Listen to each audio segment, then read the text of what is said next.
एक बात आपसे बताना चाहता हूँ, शेयर करना चाहता हूँ कि आज आप लोगों के बीच आके आपने मुझ जैसे युवा अधिवक्ता को ये अवसर दिया कि मैं जो लड़ाई लड़ रहा हूँ उसको आपसे शेयर कर सकूँ, आपसे साझा कर सकूँ। इसके लिए बहुत गौरवान्वित महसूस कर रहा हूँ। और दिल की गहराइयों से स्वामी दयानंद सरस्वती जी को प्रणाम करना चाहता हूँ, उनको श्रद्धा सुमन अर्पित करना चाहता हूँ। और जो आर्य समाज प्रतिनिधि सभा के आज 150 साल पूरे हो रहे हैं, इसके लिए आप सबको हृदय की गहराइयों से धन्यवाद देना चाहता हूँ। आज आपके बीच आके, आपके समक्ष आके, अभी जो भाई साहब ने बात रखी यहाँ पे कि आप जो मंदिरों की लड़ाई लड़ रहे हैं उसको शेयर करिए, तो आपके बीच आने से पहले गौतम खट्टर जी से काफ़ी डिटेल्ड हमारा कॉन्वर्सेशन हुआ, संवाद हुआ, और आर्य समाज ने क्या क्या स्ट्रगल किया है, क्या क्या समाज में आमूल चूल परिवर्तन करने के लिए बलिदान दिया है, उस बलिदान के बारे में श्री गौतम खट्टर जी ने और अलग अलग सोर्सेज से काफ़ी दिन से पता चलता रहा। और आज जो ज्ञानव्यापी की लड़ाई चल रही है,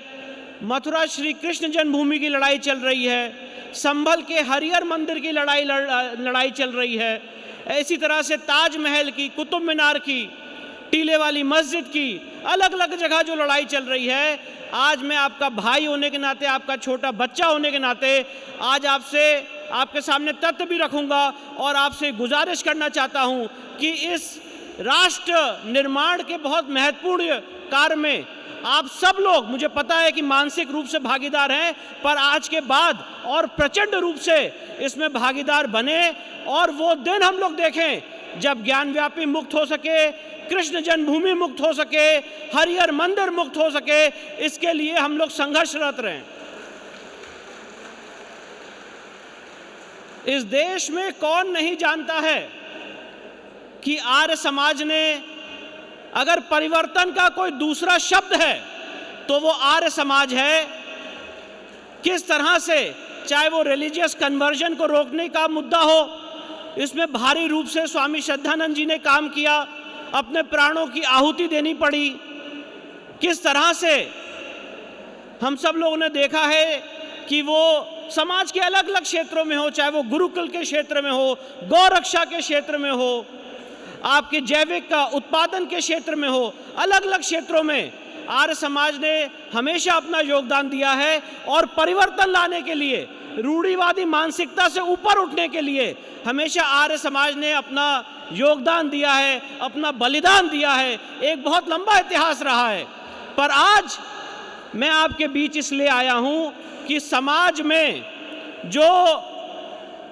आज बांग्लादेश में परिस्थिति हम सब लोगों ने देखी कि किस तरह से बांग्लादेश में जब घटना हुई तब ये नहीं देखा गया कि कौन जैन है, कौन आर्य है, कौन अग्रवाल है, कौन गुप्ता है। सिर्फ इतना देखा गया कि ये हिंदू समाज का व्यक्ति है और भीषण रूप से बर्बरता की गई, मंदिर तोड़े गए, रेप किया गया। आज उसी तरह से बांग्लादेश जैसे हालात देश के अलग अलग राज्यों में उत्पन्न होते चले जा रहे हैं। इसलिए बहुत ज़रूरी है कि आगे आने वाले समय में हम सारे लोग संगठित होके एक साथ लड़ाई लड़ें। आज मुझे बहुत दुख होता है ये बताते हुए आपको, और मैं चाहता हूं कि इस लड़ाई में हम सारे लोग मिलकर संगठित होकर लड़ाई लड़ें। ज्ञानव्यापी के परिसर में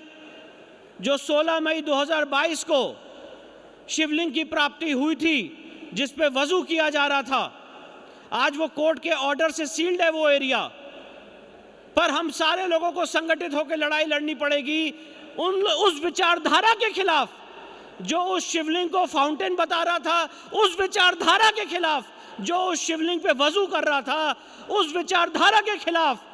जो मथुरा श्री कृष्ण जन्मभूमि की बड़ी और छोटी मूर्तियां आगरा की जैनारा मस्जिद की सीढ़ियों के नीचे दबा दी गई, उस विचारधारा के खिलाफ हम लोग को लड़ाई लड़नी पड़ेगी। जिन्होंने लिख दिया कि कुतुब मीनार के बाहर कुव्वतुल इस्लाम मस्जिद के बाहर बोर्ड लगा दिया कि ये कुव्वतुल इस्लाम मस्जिद 27 जैन मंदिर और हिंदू मंदिर को तोड़ के उसके मलबे से बनाई गई है। उस विचारधारा के खिलाफ हम लोग को लड़ाई लड़नी पड़ेगी, जो भारी मात्रा में छत्तीसगढ़ में और देश के अलग अलग राज्यों में कन्वर्जन कर रहे हैं। उस विचारधारा के खिलाफ जो हमारे समाज को जाति और पंथ और अलग अलग चीजों में बांट रहा है, उस विचारधारा के खिलाफ जो हमारी आपकी संपत्ति पे कब्जा कर रहा है, उस विचारधारा के खिलाफ जो इस देश में लव जिहाद की घटनाओं को बढ़ा रहा है। और इन सारी चीजों का एक ही उत्तर है,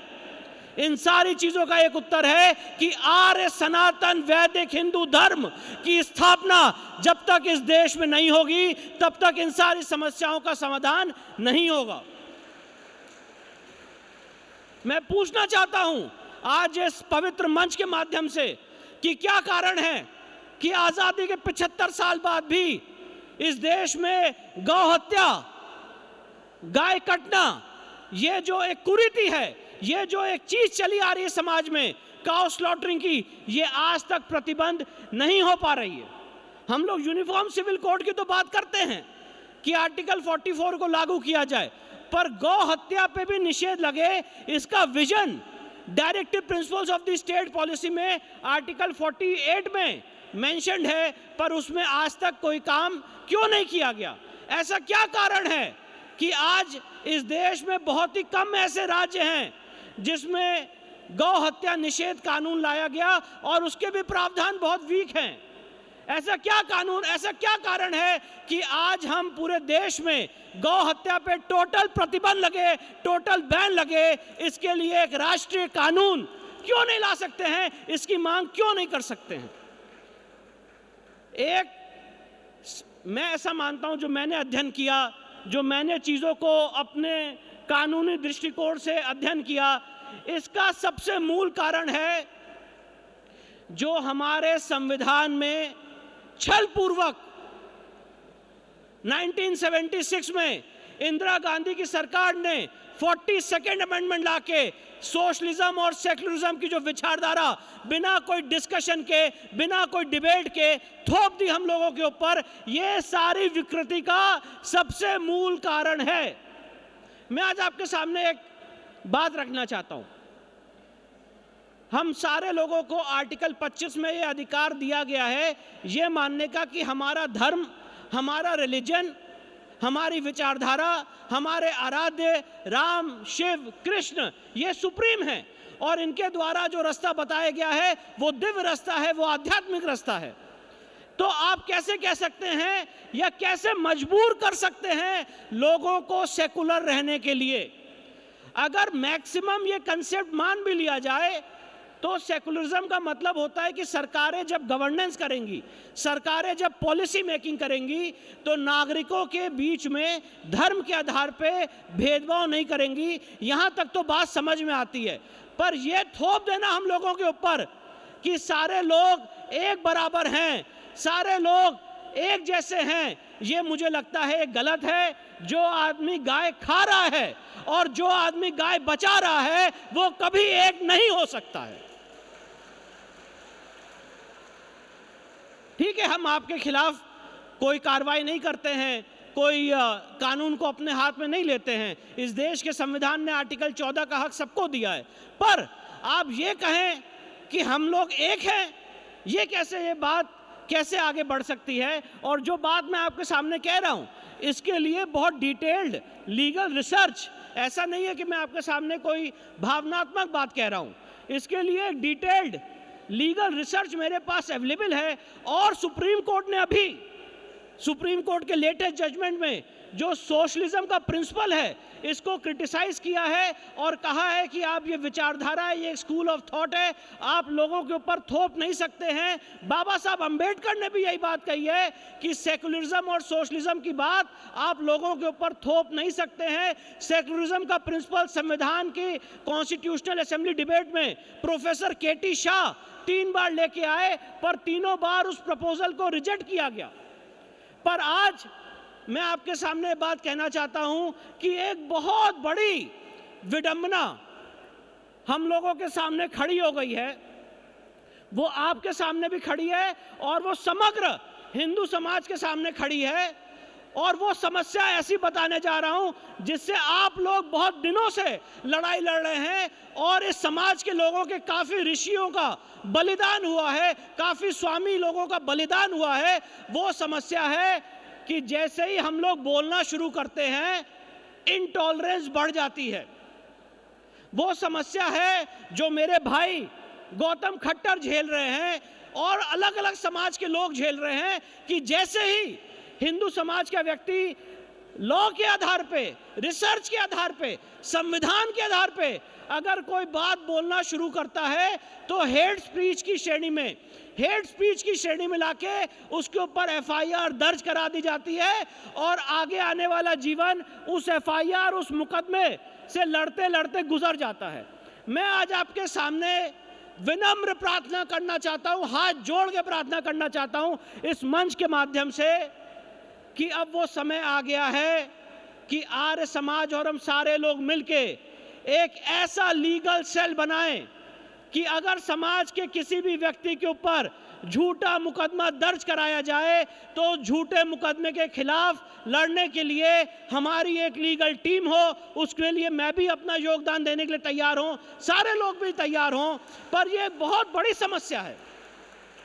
क्योंकि आप लोगों ने हमेशा अलग अलग आर्मी को खड़ा किया है समाज के रक्षण के लिए। उसी तरह से आज एक लीगल टीम पूरे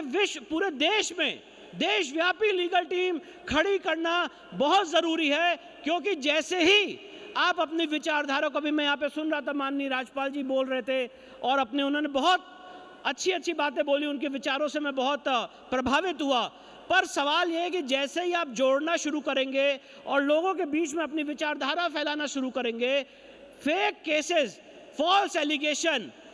जो हमने देखा, अलग गौतम खट्टर जी हो गए, बाकी बहुत सारे लोग हैं, बहन मीनाक्षी शेरावत जी हैं, अलग अलग लोग हैं, उनका मैं नाम लेते लेते मुझे लगता है काफ़ी समय बीत जाएगा। उनके ऊपर गलत रूप से हेट स्पीच का केस डाल के काफ़ी समय उनके जीवन का 10 साल 5 साल उसी में बीत जाता है। इसी से संबंधित एक घटना आपसे साझा करना चाहता हूं, उससे आपको समझ में आएगा कि किस तरह की एक डिस्क्रिमिनेशन हम लोगों के खिलाफ चल रहा है और किस लिए हम लोगों को संगठित होकर लड़ने की जरूरत है। एक सुप्रीम कोर्ट में याचिका दायर की गई और याचिका में ये बोला गया, कुर्बान अली के नाम से याचिका डाली गई, उसमें मैं भी रिस्पोंडेंट साइड का वकील था और याचिका में ये बोला गया कि इतनी घटनाएं दी कि ऐसे ऐसे हिंदू समाज के व्यक्ति धार्मिक भावनाएं भड़का रहे हैं और हेट स्पीच के माध्यम से समाज में वैमनस्यता पैदा कर रहे हैं।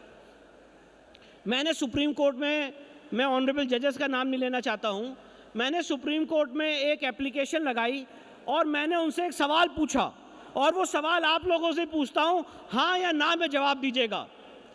आप सब ने देखा है वो दौर जब नारे लगे गुस्ताखे रसूल की एक ही सजा, सर तन से जुदा, सर तन से जुदा। ये हेट स्पीच है कि नहीं है? मैंने ऐसे एक नहीं हजारों उदाहरण सुप्रीम कोर्ट के समक्ष रखे और मैंने कहा कि हेट स्पीच का जो केस है वो आप हिंदू समाज के ऊपर लगा रहे हैं।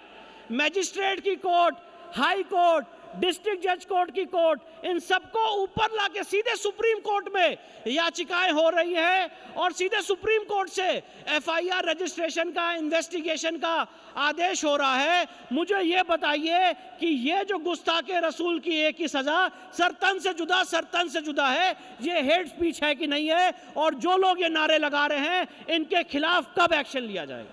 उसके बाद से लेके आज तक उस केस में सुनवाई नहीं हुई। आज हम लोग एक ऐसे दौर से गुजर रहे हैं जब हम लोगों ने देखा कि एक दिल्ली हाई कोर्ट के माननीय न्यायाधीश के घर से भारी मात्रा में कैश बरामद हुआ। और ये बात मैं इस मन से इसलिए रख रहा हूं कि ये समाज हमेशा रिफॉर्म के लिए, परिवर्तन के लिए जाना जाता है और इस समय आ गया है कि जुडिशियल रिफॉर्म इस देश में होना चाहिए और उसके लिए हम लोग को चिंतन करना चाहिए। नहीं तो हम लोग जितनी भी लड़ाई लड़ लें, जितना भी आप चेंज लाने की कोशिश करे, वो चेंज कभी नहीं आ पाएगा जब तक जुडिशियल रिफॉर्म नहीं होगा। क्योंकि जुडिशरी इस समाज का दर्पण है। न्यायपालिका, हम लोग जो सीखते हैं, जो समझते हैं या जो आपके सामने बोलते हैं, इसका मेन कारण है कि जो समाज में हो रहा है, जितनी समस्याएं हो रही हैं, रोज वो समस्या हम लोग कोर्ट में देख रहे हैं। तो न्यायपालिका को एक तरह से मैं समाज का दर्पण समझता हूं, समाज का एक रिफ्लेक्शन समझता हूं कि समाज में जो समस्याएं हैं उसको रोज हम लोग कोर्ट में देख रहे हैं। तो मैं पूछना चाहता हूं, मैंने आपके सामने समस्या रखी, अब अपनी बात को विराम देने से पहले कुछ समाधान रखूंगा जुडिशियल रिफॉर्म के और उसकी अपनी बात को विराम दूंगा, और अगर आप लोग को सहमत हो तो आप लोग उस पर अपनी सहमति जताइएगा। ऐसा क्यों नहीं हो सकता है कि देश के हर एक कोर्ट की लाइव टेलीकास्टिंग हो? गुजरात हाई कोर्ट की, इंदौर हाई कोर्ट की लाइव टेलीकास्टिंग हो रही है, निचले से निचली कोर्ट की और सुप्रीम कोर्ट की, सारे कोर्ट की कितने बजे कोर्ट बैठ रही है, कितने बजे कोर्ट उठ रही है, इसकी लाइव टेलीकास्टिंग क्यों नहीं हो सकती है? और साथ ही साथ मेरा, क्योंकि अगर जब लाइव टेलीकास्टिंग कोर्ट की होगी तो ये हम सारे लोग अपने मोबाइल पे, कंप्यूटर पे बैठ के देख सकते हैं कि मुंबई की आज कौन सी कोर्ट कितने बजे बैठी, कोर्ट में क्या बहस हुई, आपके वकील ने क्या बहस की, कोर्ट ने क्या बोला, कितने केस टेकअप किए गए, कितने केस नहीं टेकअप किए गए। दूसरा, लॉ मिनिस्ट्री से मेरा ये निवेदन है कि इस देश के हर एक न्यायालय में एक ऑब्जर्वर नियुक्त करें, एक ऑब्जर्वर नियुक्त करें और वो डेली लॉ मिनिस्ट्री को रिपोर्ट दे कि जो भी उनको अगर कोई संदिग्ध गतिविधि मिलती है तो वो डेली लॉ मिनिस्ट्री को रिपोर्ट करें। उसका कारण है कि कोलिजियम सिस्टम,